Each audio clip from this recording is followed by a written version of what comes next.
दोस्तों आज हम फ़र्क जानने वाले हैं inbound calling and outbound calling के बीच में।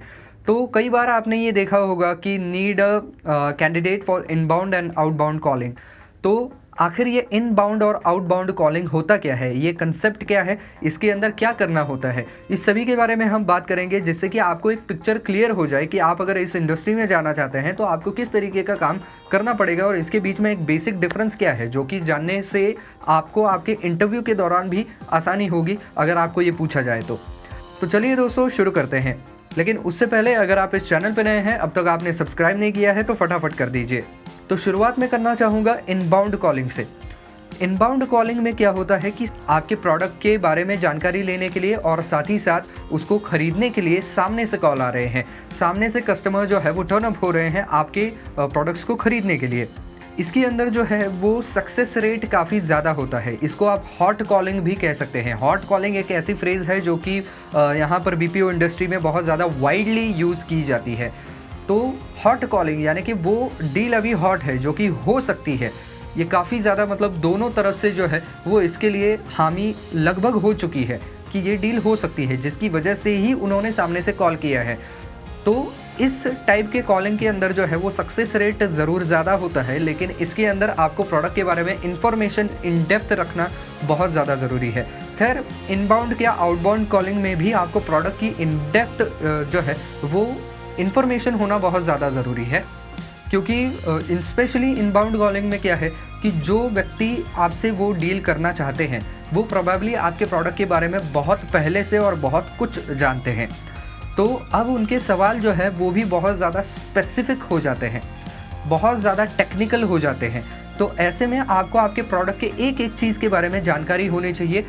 इसी की वजह से जो व्यक्ति इनबाउंड कॉल को अटेंड करता है उनको बहुत गहरा ट्रेनिंग दिया जाता है उनके प्रोडक्ट के बारे में, ताकि कहीं पर भी किसी भी पॉइंट पर आकर के वो यहाँ पर जो है वो अनआंसरेबल ना रहे, हर एक चीज़ का जवाब उनके पास हो। तो इसकी वजह से यहाँ पर नॉलेज बहुत बड़ी की है, लेकिन सक्सेस रेट भी कंपनी के लिए ज़्यादा है।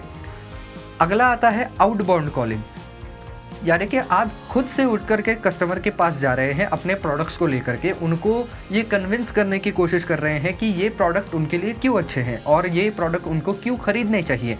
तो यहाँ पर जो है वो थोड़े से अलग टाइप के स्किल्स की ज़रूरत पड़ती है। हालांकि यहाँ पर भी प्रोडक्ट का आपको इन डेप्थ नॉलेज होना चाहिए, लेकिन फिर भी यहाँ पर कन्विंसिंग पावर ज़्यादा होनी चाहिए, क्योंकि यहाँ पर सामने से इंटरेस्टेड व्यक्ति नहीं आ रही है, आपको उनके अंदर इंटरेस्ट पैदा करना है।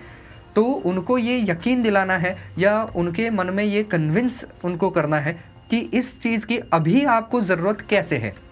यानी कि आप उनसे पूछ सकते हैं कि आप कौन से प्रोडक्ट्स का इस्तेमाल कर सकते हैं या करते हैं।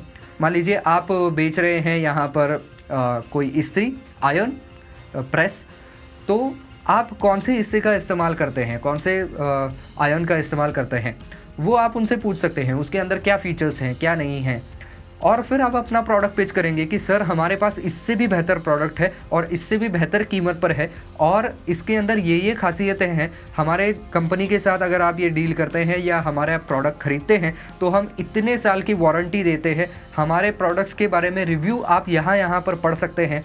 तो ये सब कन्विंस करने के लिए जो है वो ये सारी चीज़ों को आपको उनके सामने रखना पड़ता है, एक सजा करके रखना पड़ता है कि आप हमारे रिव्यूज़ पढ़ लीजिए, हमारी वारंटी इतनी है, जिससे कि कस्टमर के दिमाग में भी एक हम कहें कि एक विचार पैदा हो सके कि ये कंपनी जो है वो भरोसे के लायक है।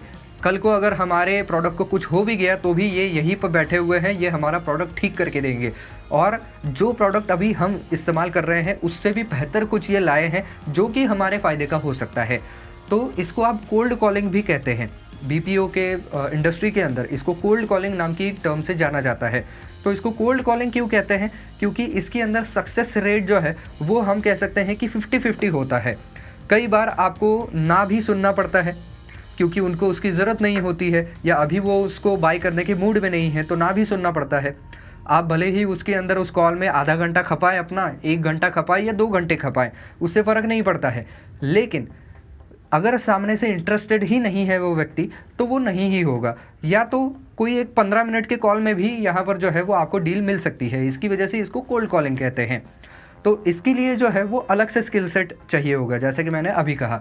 इसके अलावा आउटबाउंड कॉलिंग के अंदर जो है वो आपको पोलाइट रहना और काम रहना ये भी बहुत ज़्यादा ज़रूरी होता है, क्योंकि कई बार यहाँ पर जो है वो लोग फ्रस्ट्रेटेड होते हैं या कुछ बहुत ज़्यादा कहीं जाने के रश में होते हैं और तभी आप कॉल कर बैठते हैं।